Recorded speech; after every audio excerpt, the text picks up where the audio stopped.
આ બનાવ રાતે સાફ સફાઈ કામમાં 4 થી 1 માં આવે છે અહીંયા આગળ. ત્યારબાદ એમને પાછા આ સ્ટાફે એમને એવું કીધું કે સિક્યુરિટી કોઈ આવ્યું છે નથી, એટલે તમારે કે ગોપાલભાઈ અહીં કામ પર આવવું પડશે.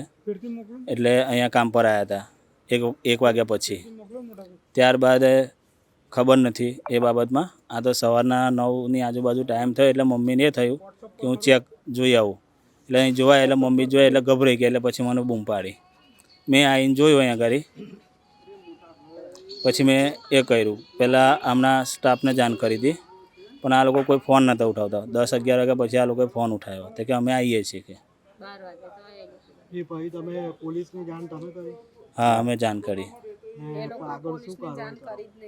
આગળ કાર્યવાહી આવે જે પ્રમાણે અમને ચાલુ કામ ડ્યુટીમાં આ વસ્તુ થયું છે એટલે અમે એ રીતના એ કરીએ છીએ. અમને કાયદેસરની કાર્યવાહી કરીએ છીએ.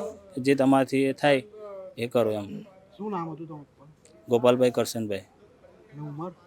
ઉંમર 72ની આજુબાજુ. આ ગોપાલભાઈ સાહેબ આ હોટલની અંદર સફાઈ કામદાર તરીકે નોકરી કરે છે, પણ 4 વાગે નોકરી પર આવ્યા હતા. 4 વાગે નોકરી પર આવ્યા પછી 1 વાગે ઘરે ગયા. અહીં બાજુમાં રહે છે પાર્ટી પ્લોટમાં, અને રાત્રે 1 વાગ્યા પછી અહીંયા આવ્યા અને સિક્યુરિટી તરીકે નોકરી એમને બોલાયા.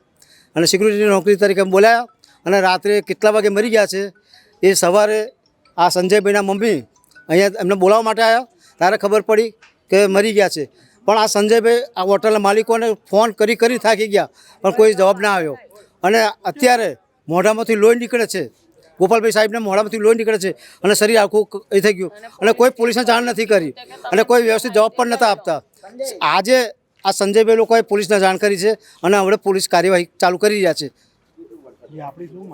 આપણી એક માંગ કે આ ગોપાલભાઈ સાહેબને ન્યાય મળવો જોઈએ. જય હિન્દ, જય ભારત, જય સંવિધાન.